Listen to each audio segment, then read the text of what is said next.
Today's breakdown is going to focus on the top uncommitted player in the 2023 class, Ben Oosterbaan from Hinsdale Central. He just recently decided to decommit from Michigan, where he was scheduled to go pitch, to pursue next steps as a basketball player. And for anyone who saw Hinsdale Central play, one of the more versatile, talented, really underrated players in the state. Obviously, a lot of people were under the impression that he was going to go play baseball and be done with hoops after this year. But as soon as he decided to make that announcement, I mean, there was floods of coaches showing interest. 6'6", plays on the perimeter, excellent down low in the post, projects probably best as a 2 or 3 at the next level. But honestly, to me, I think he is one of the more college ready players in the class. And I know a lot of people think, AAU is king. And he didn't play AAU. But one thing Oosterbaan does have, and I think this has been lost to an extent, is being a true competitor. I think a lot of times, multi-sport athletes are uh, oftentimes some of the most competitive players you can have on your roster. I think now there's been a little bit more of a trend away from multi-sport athletes to multi-sport participants, where kids are kind of really into one sport and then they kind of just do the other one for fun. Even though Oosterbaan was not playing AAU, if you watch the way that he played basketball uh, during his time at Hinsdale Central, it's complete competitive fire. It's not taking any possessions off. Uh, has a really big time motor, especially for a player 6'6" on the wing. And really, what stands out in the biggest moments, that's where he shows up.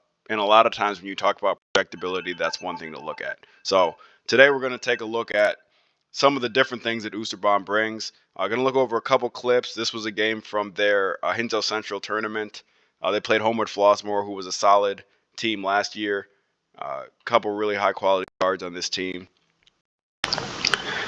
So here's just coming off a little UCLA screen. Gonna reject, get downhill. So as we're watching this, he doesn't necessarily do a ton of things that really just wow you. I mean, he's a very good athlete, gets off the ground well, but it's really the little things, like the way he passes the ball, the way he sees the floor, um, the activity with his hands on defense. Here, it's a good reject. It's a good left-handed pass. He's going to get blocked there, and then he's going to get that offensive rebound. Averaged about 20 points, 21 points this year, about 6.5 rebounds, about 2.5 assists. Really well-rounded, was also a 50-40 guy, split-wise. Does a lot of really great things. One thing he does very well is get to the free throw line. We're not going to stay through all of these, skip through. He's going to be there a lot, even in just these clips we're going over. So let's watch the hand activity here. So right now in this game, he started off guarding one of their guards. Homeward Flossmoor had a couple really high quality guards. A lot of times bigger players will give a step, which is fine. He has the athleticism to kind of cover ground laterally pretty well, and he does a very good job showing his hands, whether they're in 1-3-1 or whether they're in man. So here he recovers. Again, look at that hand on the closeout. That's going from being 6'6" to now, you get a hand all the way up there. He can play a lot bigger than that. A lot of players struggle to do that, don't really understand the value of it. Oosterbaan's on that all the time on defense. And again, that's block and vision. That helps with contesting shots because your hand's already up there. And that's a huge, huge benefit at the college level, especially with him guarding on the wings. He's got really good length at 6'6", so that's going to allow him to do a lot of stuff in terms of switching across the 2 to 4 positions. All right, so baseline out of bounds here. Little up screen.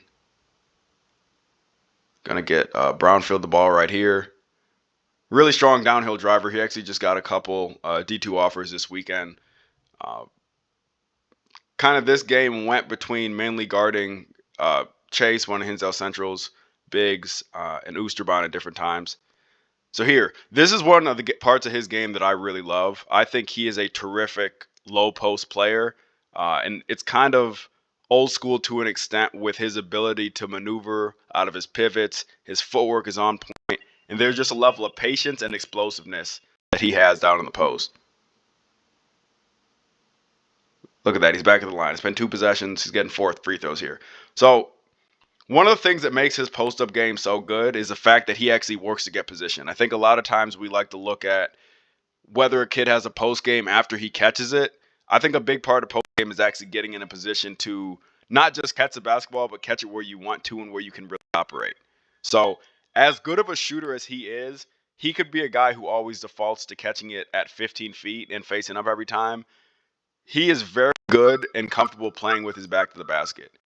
So, got pretty good strength,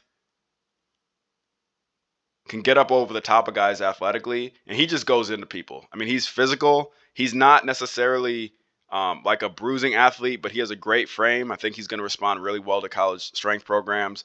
And he was able to bully guys a lot throughout the season. I mean, that's one of Homewood Flossmoor's taller players. It didn't really matter there. So, again, we'll skip past the free throws. Now they're in the 1-3-1. So they were in this game. Part of the defensive formula was off of free throws. I believe dead balls as well. They were doing a lot of this 1-3-1, which is fairly common throughout the year for them. Watch the activity, though. One thing I would say is I'd like for his hands to be a little higher up here. He kind of times it with when he gets his hands up. I think the problem with that, with the timing it, is you kind of give this guy comfort. If you get a deflection, you get a deflection. But I think if he's longer here with his hands in the 1-3-1 in particular, I think in man he does a very good job of that. But that can make it a little bit tougher. Maybe he doesn't see that passing lane because they do get a wide open catch and shoot off of that. He's active around the rim there. So, he's a guy who really throughout the year was probably playing 2 through 4 for the most part, but very, very comfortable handling the basketball and making plays off the bounce as well. Probably not a Division I one-on-one guy, meaning like he's not necessarily a guy who you would have initiating your offense. But I think from a scoring standpoint, he can do one-on-one stuff pretty much as well as most of the kids in the class. Really among the best scorers, I think, when you talk about efficiency in the entire state this season. And the best thing about that is we're looking at him as a kid who hasn't even really gone deep into player development yet. And it's going to be scary once he does. So here, a little bit of space, elbow entry, maybe a push off. Obviously, you could tell the Homewood Flossmoor bench was looking for that.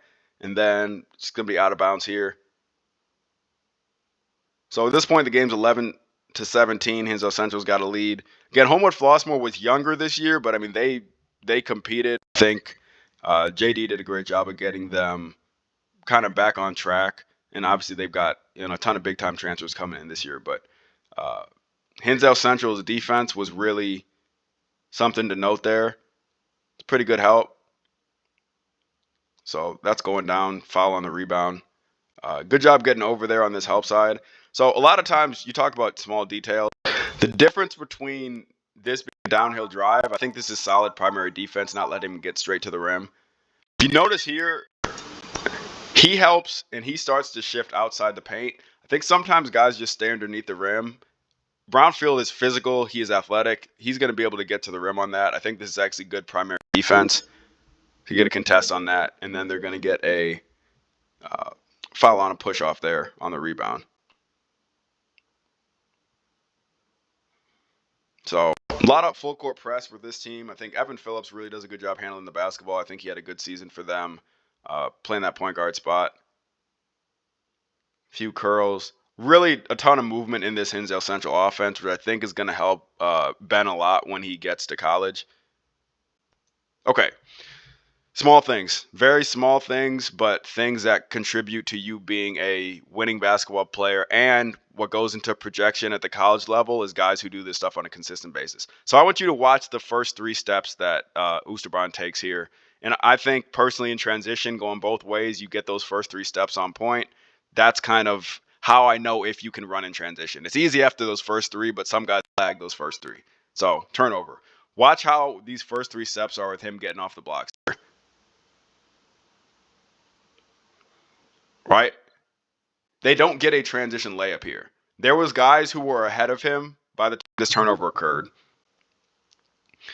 You could argue at least 2 guys, if not 3 guys, are ahead of him with a guy running full speed. He is sprinting. These first 3 steps are going to get him even with the guy. And again, it's nice to have the athleticism too, but you actually need to use it. And that's a perfect example of, an athlete just being an athlete on the court and having that motor and competitiveness to say, I'm not giving up a transition layup. And then that's a 3. So that's a contested 3 versus what could have been a transition layup if, Ben kind of gave, half effort getting back on defense there. So this is one of their sets. A lot of their sets throughout this game and really throughout the season were different ways to get Ben the ball. So here, watch this duck. It's wide hands, good strength, good balance. Again, he's going to be playing on the wing in college. There's going to be 6'4", 6'5", 6'6" guards in wings who are going to struggle to guard him down here because it's not a comfortable position when you were not used to that defense. Shows his hands, just gets huge. Anytime you have a big, you want to teach getting wide, showing your hands, catching it strong, and then making a physical move. So nice footwork on the drop step, then he's just getting over the top there.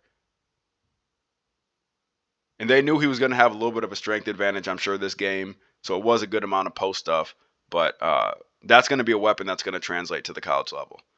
Ooh, probably a travel. Didn't call it, so we're going to see transition out here. Again, one of the first guys up the court. It's a good kickback, and then X going to get this 3. Well in rhythm. X not playing college basketball, but, he's going to be killing it in rec leagues. Had a hell of a season, really good shooter. Could have definitely played Division III basketball if he so chose to. So we're going to get a travel there, and then they're going to set up in their man full court press. Again, when Phillips was in the game, he was kind of the primary ball handler. When he went out, they had kind of a combination of, Oosterbaan back there. They had Eck every now and then. But once they get in the half court, Homeward Flossmoor, I thought, solid defensive team throughout the year. Even they were struggling to an extent, dealing with all this movement. So it's a quality look there. Again, sprinting to get back into the play. And then finds a guy. One thing, again, just a small thing here, as he's sprinting back here, as athletic and as good of a rebounder as he is, if it gets to the point where it feels like, okay, Brownfield's getting to the rim, so at this point he's getting to the rim, I'd like to see more of a sprint to the paint to try to get involved with the rebounding here instead of kind of standing on the perimeter. Now, granted, you have 4 white jerseys, and most of these guys also rebound hard. That's kind of a staple for Hinsdale Central kids. But, yeah, just a small thing there. Can be a little bit more active in that specific situation, getting to the rim. That's second foul there, if I remember correctly. Go through these free throws. So at this point, 22-13. Here, we're going to see they're pressuring, trying to get into a set. Doesn't happen. So like I said, Brownfield last year, I would say, was their best player from a consistency standpoint. He had a really, really good season. I'm going to have a really good AU month of July. But the pressure's there. Just goes by. That's a great pass. So a couple things to really note about this possession. Okay, just for context, Carson Brownfield will be at least a Division II basketball player. He is built like a Division I athlete who looks like, I don't know, if he plays football or not, but looks like he would be a terror on the football field. One thing that Oosterbaan does a really good job of is he doesn't get sped up, and he does a really good job of using his body to hold off guys.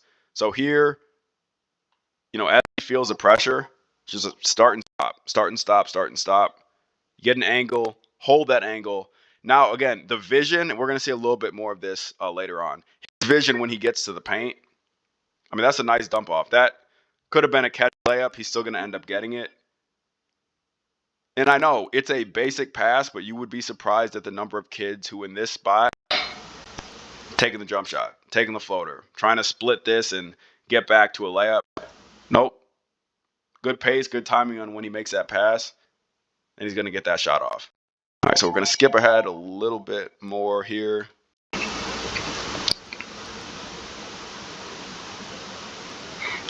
So this point, this is the third quarter, so it's a 10-point game. At this point, for context, Homewood Flossmoor had started to make a run. They got a couple quality looks around the rim, starting to gain more confidence, and then defensively, it really picked up for them. So situations like this is really where I like to look at a player and say, does that player respond to adversity and being challenged?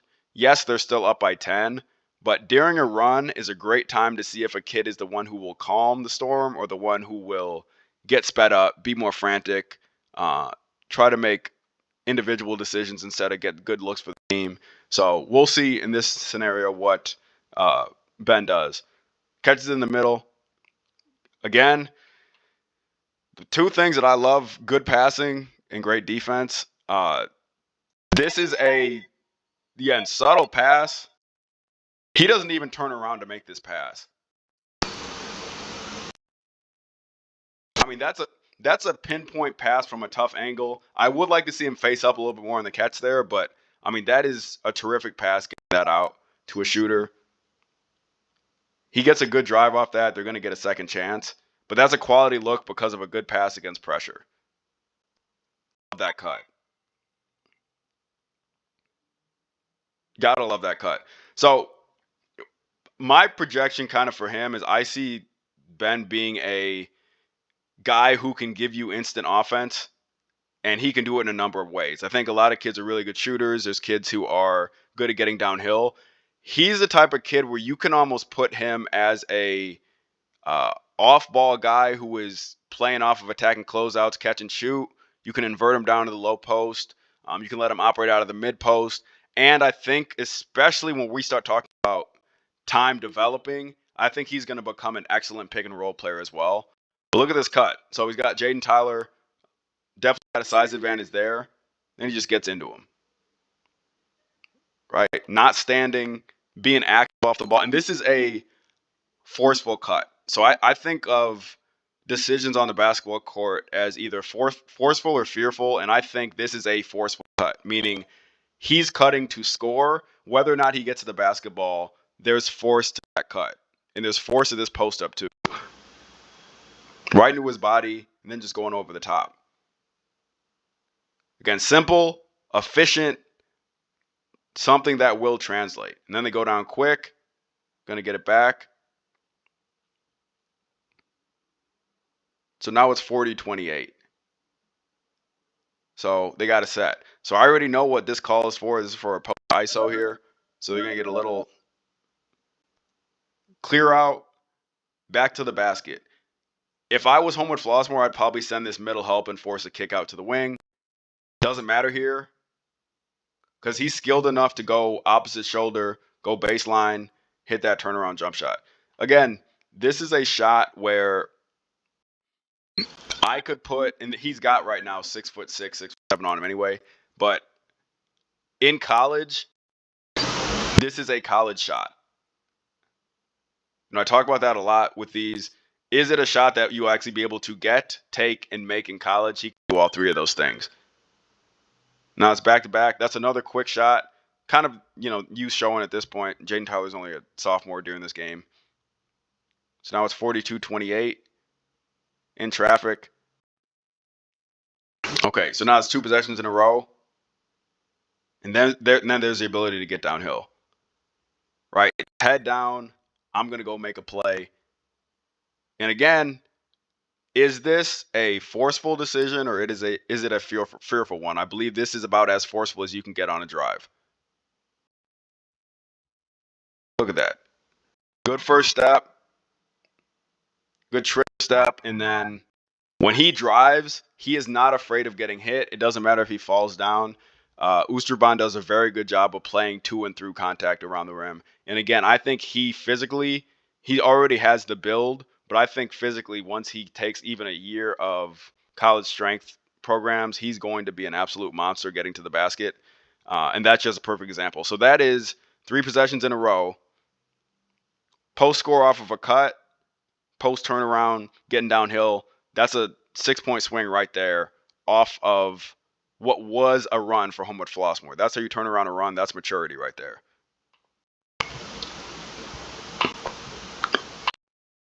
All right, so here's the next stretch. This is out in the fourth quarter.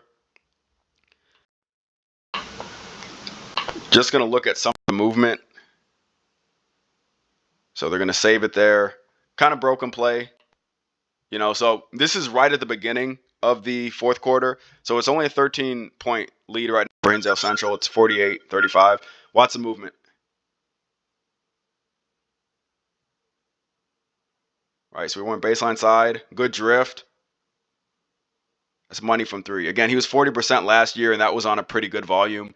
And this game didn't show it. A lot of those threes were tough threes throughout this season. Generally, the focus of scouting reports.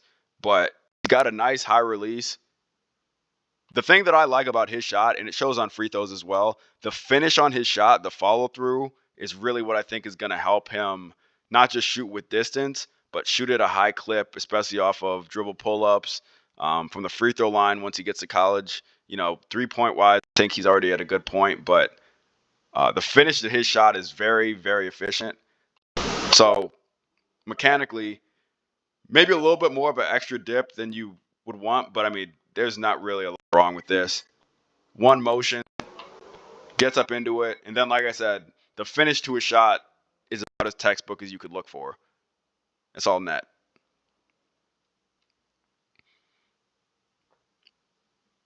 And then it's a quick drive. So here, a little bit more help. The reason I'm saying a little bit more help here from Ben's standpoint, his guy's still at half court. He's not even at half court yet. So knowing personnel. So Carson Brownfield is a excellent downhill driver. So physical, loves getting left. He's a left-handed guy. So, he couldn't necessarily help this, but maybe building up more of a wall or being in position to where he can now come and try to contest his shot because his guy's not really in the play yet. So strong left-hand drive. And then there, even if you don't contest it there, let's get a body, let's go get that rebound. Right? Brownfield, that's really good effort and energy on the glass there, getting a second chance. But again, just a small thing, especially knowing personnel, knowing where your guy is. So if he's not in the picture, that's a great time to go help, great time to go get a steal, great time to go get a rebound with that loose space. So we'll skip past these.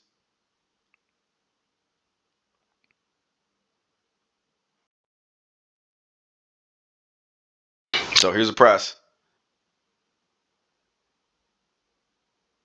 It's a good pass. Miss a layup. That happens. Now this I like. Okay. Just got to the rim. It's transition. I don't even have the audio on. I know he's talking this out. So here's a missed layup. Nope. Not going to just sit there and stand. Talking, pointing out, communicating already. And then he's in a stance ready to guard a guy who can get the basket. Probably wouldn't say he needs help in this scenario necessarily. Maybe over help on the weak side there. Solid spin move, but he's fine there. I mean, that is a good job recovering. And as long as he is, I would say just leave that. They probably over help. They got to lay up off of that.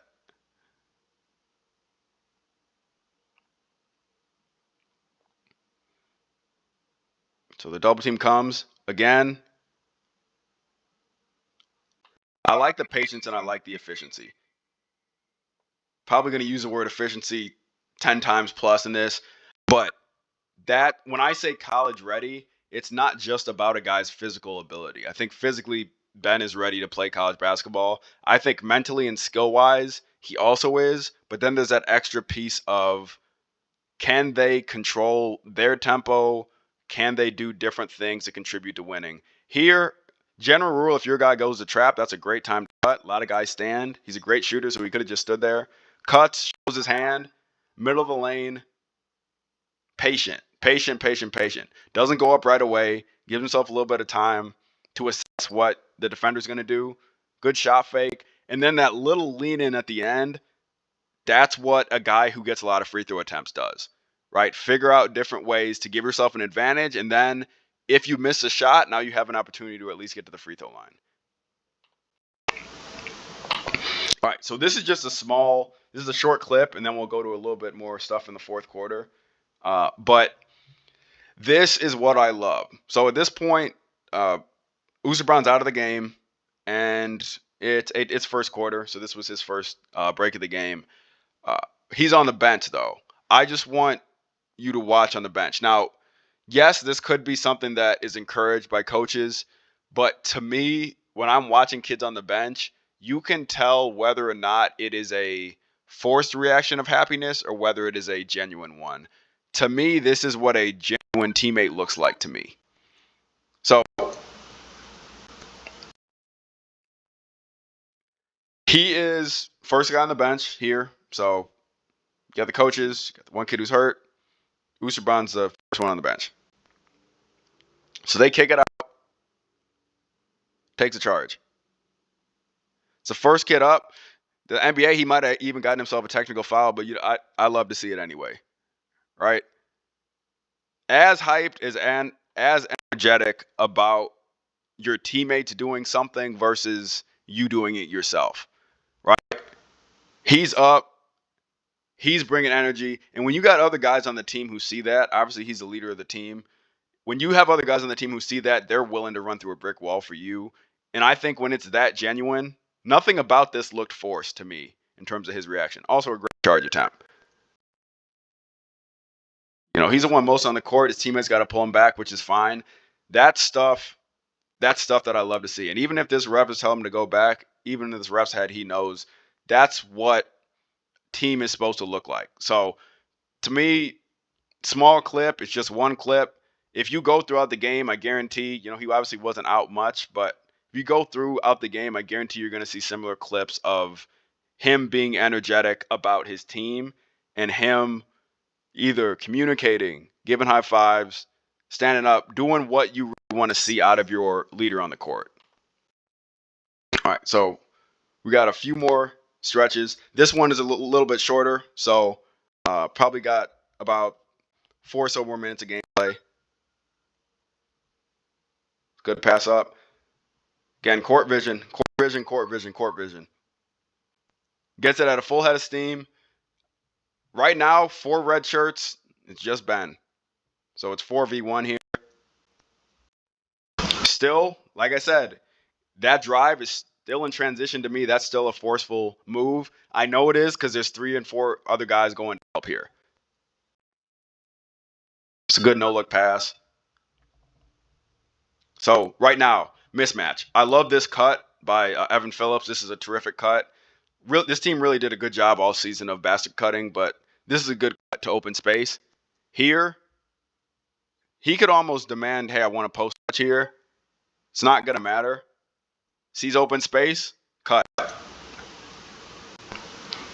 Now, he does a great job of posting up. Right here, I would say bury him. So if he's at that angle and you've got the other guys who kind of just cleared out, not part of the offense, but just generically cleared out there, seal him, leg whip, keep him underneath the basket, and this would be the easiest of layups. Now, he's still going to get one. It's a good lob pass, but could have sealed there. Love the movement. Love the activity after he posts. I see so many guys post up. They just stand in the middle of the lane. If you didn't get it, the play's not over with. A guy drives at you. That's a great time to separate. You can get the offensive rebound. You can get the dump off. In this case, 6'6", good athlete. He can go get the lob on this. And again, he's not down on the other end of the court flexing or any of that stuff. He's back on defense to get in the stance and make a play. Here they're in the 1-3-1. Again, like to see him be a little bit more active with his hands. That seemed a little too easy side to side. You know what I mean? Like Tyler right here, I feel like he can see everything. And he's not the biggest guard, especially last year. I feel like right now he can see everything. Now, obviously, there's a top guy. You're not really responsible for this back line. But, let's make him a little bit more uncomfortable if we can. Because then, that's a pass you wouldn't want to get through. And then that's a great block. That's the athleticism you love to see. And again, that's the stuff that's going to translate. So Here, again, I'd like to see a little bit quicker of a sink. Really, from everyone, I think this is good second effort here defensively. Then he gets it. Back in the play. Don't ever get out of a play. And then this is great time on the block. Blocks it all the way out of bounds. He's kind of an effortless athlete, meaning like you don't watch him and think every time he gets the ball that he's going to dunk on somebody. But if you watch the rebounds, you watch the rotations, you watch the way he drives to the basket, there's a level of coordination and fluidity there that is definitely at a high level. It's a big time block. All right, so now to our last kind of set. Just a few minutes here. Pressure defense. Jaden Tyler, now probably one of the more coveted low to mid-major point guards in that 2025 class, so in that rising junior class right now. It's a quick guard. He can play defense here. A lot of hands. Doesn't matter. Now watch this. Again, the wherewithal and the vision. This is partly knowing your teammates, right? His teammates knowing to cut because he'll find them, and then him knowing, okay, if I'm getting downhill, especially if I go back to the basket at any point, there's going to be help, and he's got the height advantage. So this is pressure defense. Doesn't matter. Like I said, he holds guys off. You're not getting to the basketball. His turnovers are generally from getting downhill or maybe making an erratic pass here or there, but really for the most part is a pretty low turnover guy, and I think in college he definitely will be too because he probably won't have as many ball handling responsibilities. Go to swipe.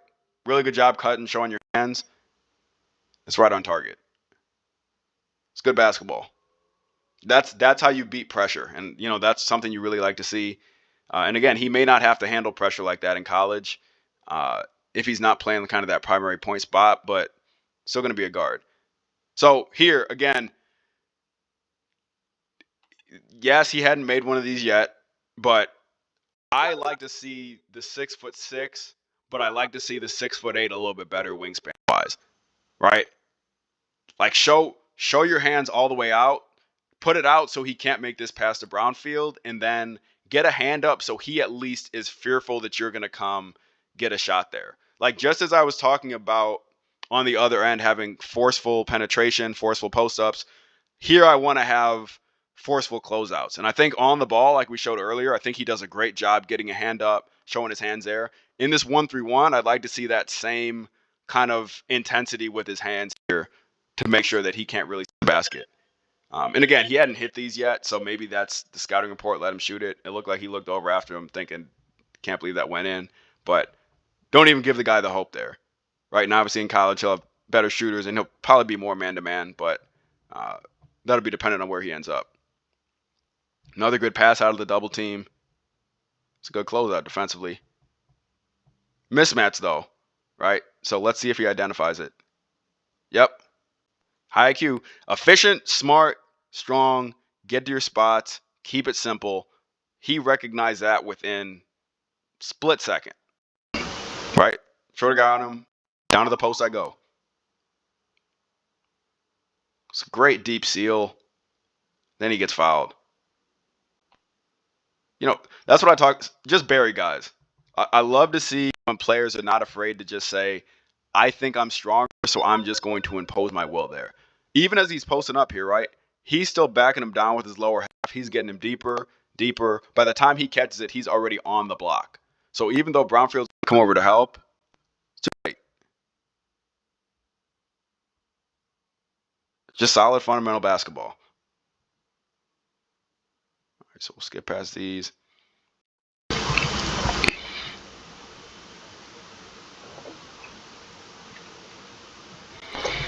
Okay, that's a little bit better getting up top. With better hands. All right, shot goes up. It's a good save. All right, so now we're changing ends. This is a great time when you got two on the basketball off the make. If you just get that out, that's going to be a layup for somebody. So they get it up to Oosterbaan. Look at that pass. Again, I would expect most high school guys to be able to make a 2-on-1 pass. But really what I like to see, even in a scenario like this, the timing is right on point. He makes it at a point to where there is no way for Tyler to get back, but he doesn't make it so early to where now Tyler's here to recover. So it's the perfect balance here. Leads him right to the rim for a layup. And you know what? I think, you know, plays like this, I think what college coaches are really going to love. He's got the size, he's got the shooting ability, he's got the IQ. But I think, to be honest with you, the reason why I think, now committing to basketball, I think he's probably a top 15 kid in that class. And I know he hasn't played AAU, and I know he hasn't necessarily gotten the fanfare and all that. To me, when you look at his competitiveness and the way that he goes about the game, there's almost a level of professionalism with the way that he goes at the game. Like, he is no nonsense, plays hard, plays with passion, defends, can rebound, really good complete scorer. And he does all of this at 6'6" with plus athleticism at the college level. And I really feel like he's going to make a coach very happy at this point of the recruiting cycle. And usually you don't see a kid who is available this late getting this type of attention. It is not a fluke. It is not a surprise, to be honest with you. I think college coaches see the same thing that I see, the same thing that I think a lot of people see is Oosterbaan is I would be confident calling Oosterbaan a dog. So that's what every college coach looks for. He has that. He's shown that for the last few years at Hinsdale Central. Obviously, he was committed for baseball, so, coaches stayed away from that standpoint. But he is a legitimate dog on the court, and he is a kid who I really feel like, even though he was committed to play baseball, you could tell he actually loved the game by the way that he played, right? And the fact that a kid would decide to not go to Michigan, which is a terrific school, decide not to go to Michigan, where he had, obviously a scholarship at that point to play baseball, for the uncertainty of going to play college basketball, that is showing me as much love for the game as you could have. Like, that's a kid saying, number one, I'm going to bet on myself, but number two, I don't want to give up this. Like, when you love something like that, you are willing to make that bet on yourself. And that's what I see. And I really, there's things to improve on, right? Like, he can get better handling the basketball. He can get a little bit more fluid. Defensively, he can be, even more locked in. That's all fine and great. But when I see a kid that competitive with the natural ability, with the size, it is very difficult to not see him as not just a Division I player, meaning a kid who gets on a roster. I think he's a player who is going to be an impact guy. And I think, that's really what stood out to me. And best of luck to him, because I think Ben Oosterbaan is going to be a player who is going to make a lot of noise at the college level. And he really has the type of package where I could see that lifting somewhere beyond. I'm not saying he's going to be an NBA guy, but when you look at some of the different ways that he operates, when you look at the patience, the skill, the court vision, the potential on defense, that's a guy I could see playing overseas at some point. And I know it's very early in the cycle. I know, there's still plenty of factors that could go into that.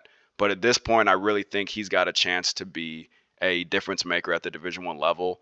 And I'm definitely looking forward to seeing where he ends up.